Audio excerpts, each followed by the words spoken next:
What's up, guys? I've always wanted to make a tier list, and I decided to finally go ahead and do it, and I'm gonna make this specifically for the operators inside of operations. I do not play enough Warfare, and I know that a lot of them would be put in a different place if this was Warfare, so this is specifically for the operations mode. I also made this in a way where the bottom tier is okay, because I do not think that any of these characters are genuinely bad at the game. I think that all of them are playable, all of them are usable, and you can see success with all of them. And that's one of the good things about Delta Force in general, is they do a pretty good job of making everything from the guns to the characters fairly well balanced for the most part. So we're going to start with Hatclaw.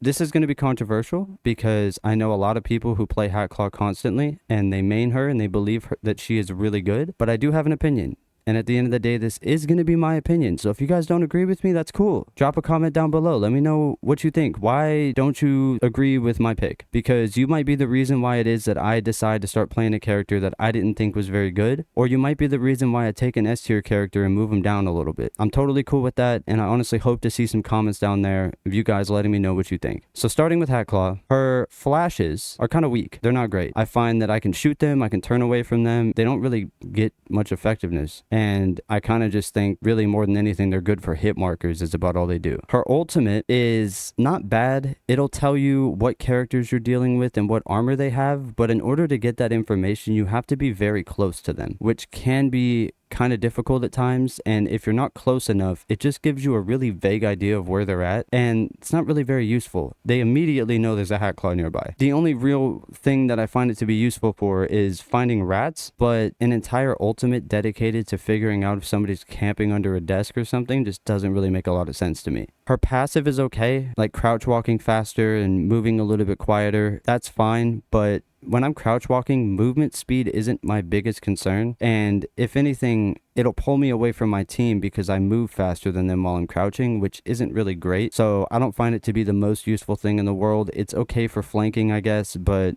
that comes with some risk. I am going to put her in the okay category. I know this is going to be controversial, but I do believe that that's where she belongs. If her flashes worked a little bit better and maybe her ultimate was not the way that it is, I don't know how they could make it better, I would put her higher, but that's where I'm going to put her for now, and I feel okay with that. Next, we have Seneva. Now, I'm going to acknowledge the fact that fighting a Seneva inside of admin or a building in general is a nightmare, and it creates chaos. I will also acknowledge that his grapple hook is really powerful when it comes to just grabbing an enemy and pulling them to your team and getting them out of the way quick. There's a whole video on my channel dedicated to me using him, and I had a lot of fun. He's a fun character to play, and he's not a fun character to fight against. But I have a big problem with him. If you're going to play Seneva, your team has to adjust their play style to play around your kit. They need to play behind you. They need to let you go up and create a distraction. And if they don't do that, and you end up in a 1v3 situation because your teammates both ran in and died, it's really not great to be Seneva when you have to 1v3. And not only that, but outside of a building, he kind of falls off a lot because his shield is not great when the enemies have so much room to move around in circles around you and try to get an angle and shoot you in the back. And there's certain characters like Luna and Uluru and a few others that have utility that can really make it hard for him to actually do anything. So yes, he's fun. Yes, inside of admin he's super annoying, but a good team is going to know how to outplay him. And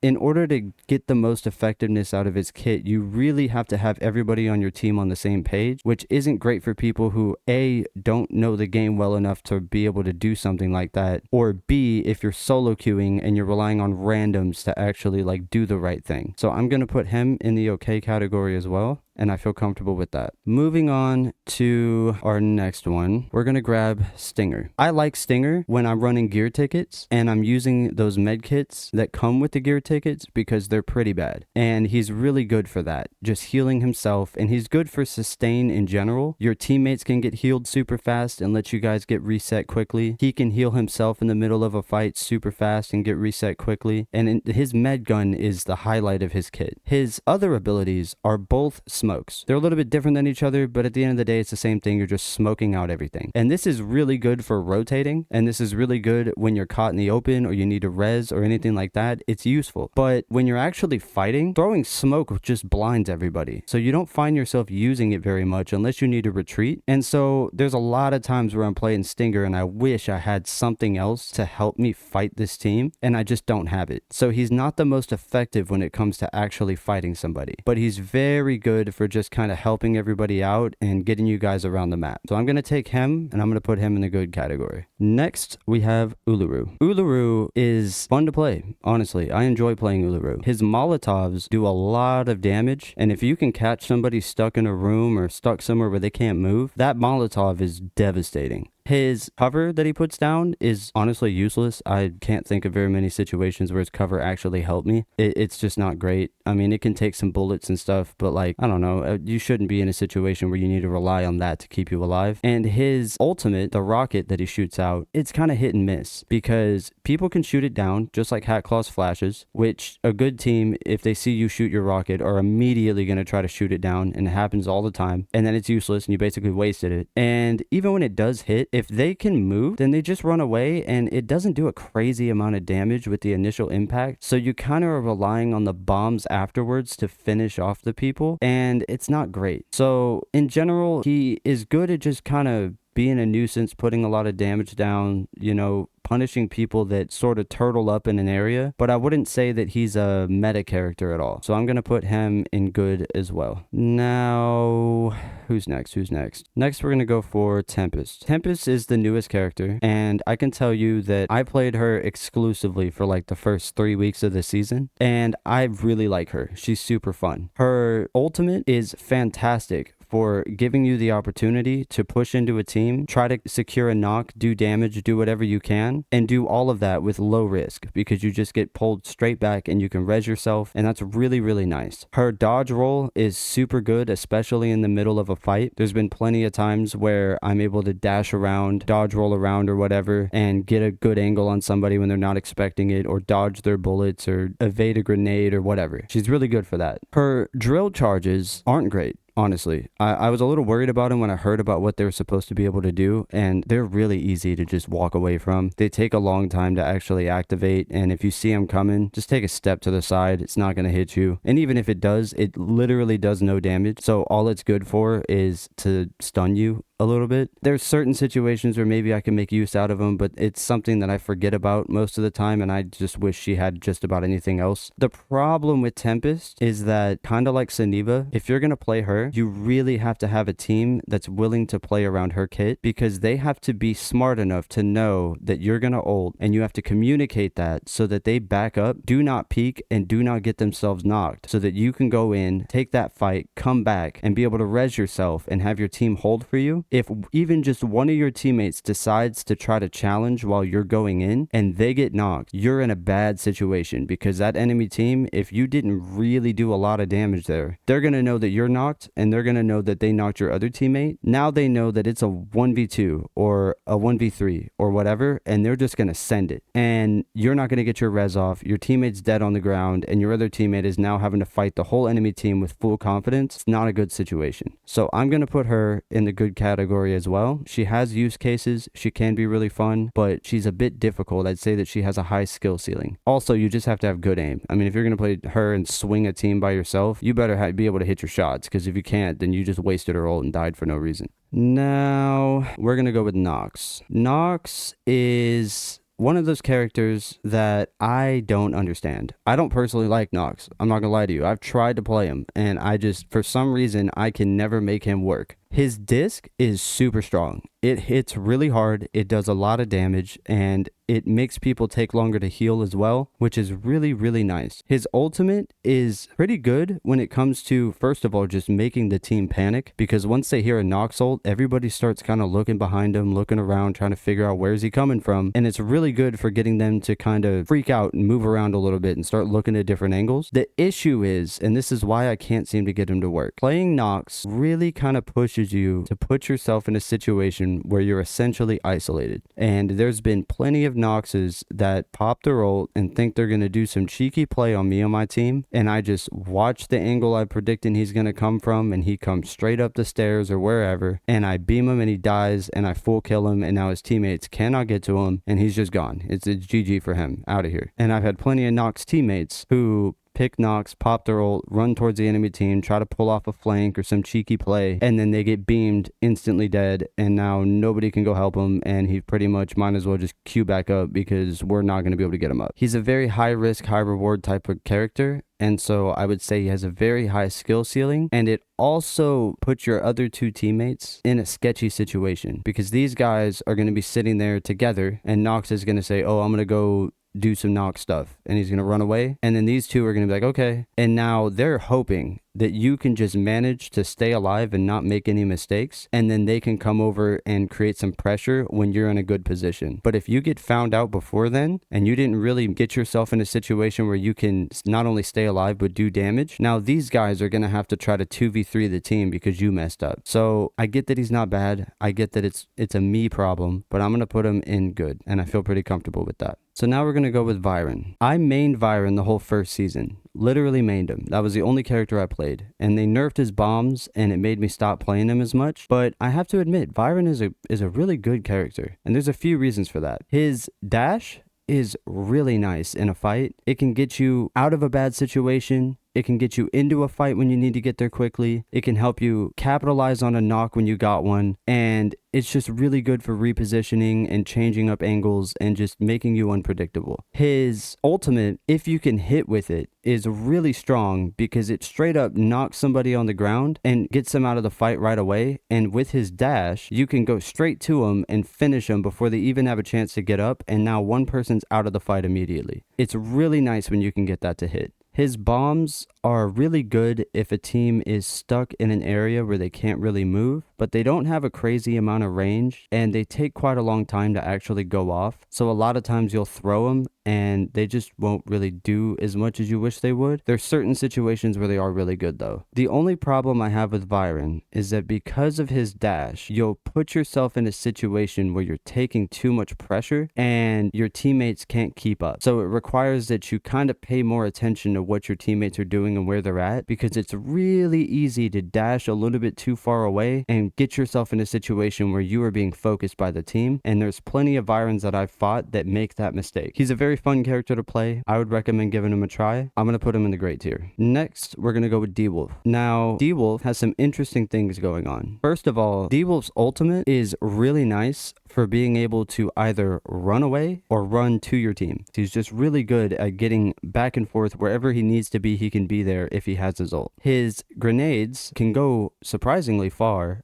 and when you can hit all three of them on an enemy, it does an incredible amount of damage. But if only one of them hit or two of them hit, that damage isn't as great, and sometimes I'm pretty disappointed with his nades. It really depends on the situation. His smoke grenade is really nice. It's just a good piece of utility. It helps you get away. It helps you block off a line of sight. It can help you get a res off. It can do a lot of things for you. I really actually think that D-Wolf is super strong. My biggest problem with him is that those nades just aren't really the best, and I'd rather a regular frag grenade than his nades any day of the week. And the fact that his ultimate is so loud. If D-Wolf pops his ult, like, everybody knows there's a D-Wolf with his ult active, and if you're trying to run away, they're going to know that you're trying to run away, and they're probably going to try to chase you, and good luck getting far enough away from them to where they can't just shoot you if they have a line of sight. His smoke helps in that situation, but in general, D-Wolf is really great character to play, and I do recommend giving him a try. I'm going to put him also in the great tier. Next, we are going to go with Shepard. So if you watch my streams, if you watch my videos, you know that I am a huge Shepard fan. I love him. His traps are super strong.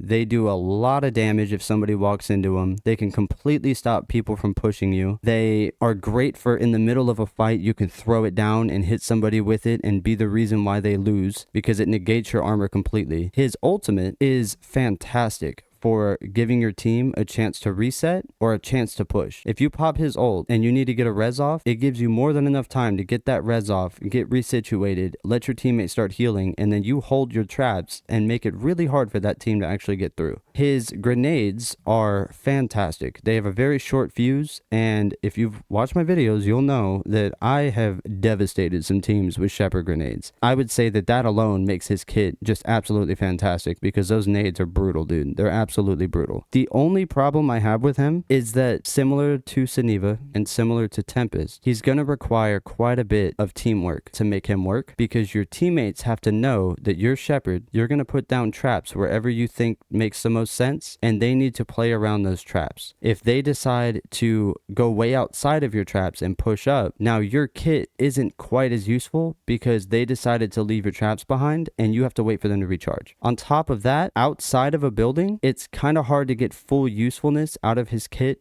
because those traps are really only good if the enemy has no choice but to walk through them. If you're out in an open field somewhere or rotating around the map, the traps don't do too much. I mean, I've still hit people in the open with them occasionally, but his effectiveness drops down quite a bit. So what I'm going to do is I'm going to also put him in the great tier, and it pains me. If it was up to me and I wasn't thinking about the general population of this game, I'd put him in S tier. Not gonna lie to you because he's so good. But just for average use and for the average person, I think great tier is a comfortable place for him.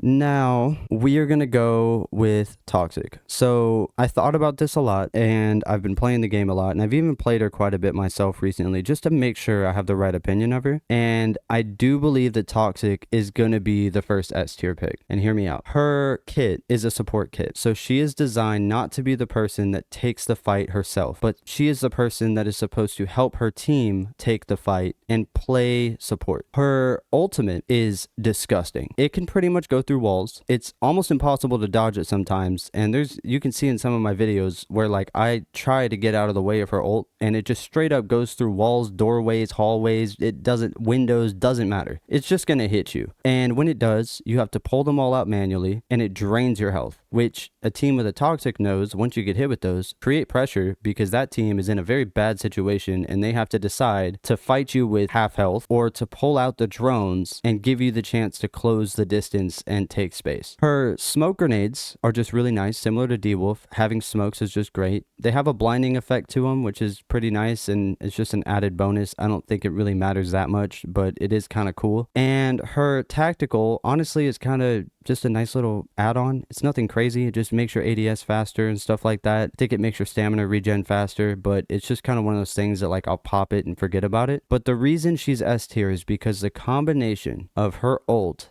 and her smokes and her passive, which is when you have a Toxic on your team, every other person on your team can now heal faster, and not just a little bit faster, like significantly faster. This makes her almost a must pick because I can reset faster than you. I can initiate pushes way more effectively than almost anybody else in the game. And I have smoke grenades. Those are three things. It covers all three bases. I can escape from you, I can push you, and I can reset. It makes her so strong. And I'm going to put her in S tier, and I feel comfortable with that. Now, we're going to go with the GOAT, okay? This character right here, Luna, it's not even debatable, bro. Luna is busted. I am so shocked that we haven't seen a significant Luna nerf at some point or another. She is a one-man army. I can tell you that I can play a match and not even bring a gun with me because I can just use Luna's arrows and grenades to win fights. I'm not even kidding. Her scan arrow doesn't have the longest cooldown. It gives you all the information you could possibly need because it's basically wall hacks for a few seconds. Her shock arrows can stop a push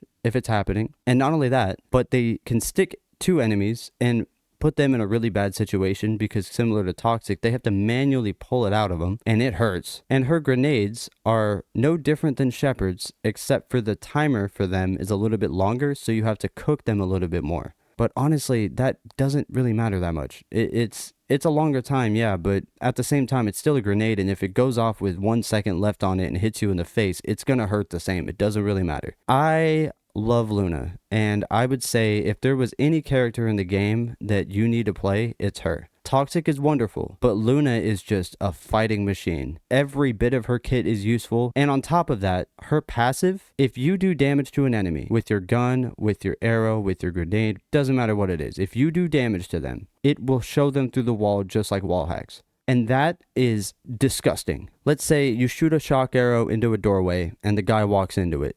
Now he's going to be pinged through the wall. You know exactly where he is. You can pull the pin on your grenade, cook it for a second. You probably know exactly where he went. Throw it through the doorway, have it land directly where he's at, hit him again, know where he's at, push in there, knowing that he's hurt and kill him. It's ridiculous. Now, I will say this isn't in a particular order. I'm not saying that Toxic is better than Luna because she's over on the left side or anything like that. I think that everybody in their respective categories is about the same, and I don't think that like Nox is better than Stinger or Uluru is better than Tempest or anything like that. I will say this is my opinion. So if you guys don't agree with me, that's perfectly fine. I totally understand. I took quite a bit of time to think about this and think it through, but even I don't agree with myself right now. And if, like, I'm being real, I would put Shepard up here sometimes, like, with just how useful he is. And there's other times where it's like, man, I don't know, like Saniva sometimes feels like he could be up here with how strong he is. I think that this right here is, for the general player base, what I believe is where I'd put these characters. So if you guys don't agree, drop some comments down below. Let me know why. Let me know what you think. This is definitely up for debate. Thank you guys so much for watching. Y'all are absolutely amazing. I'll catch y'all later. Peace, guys.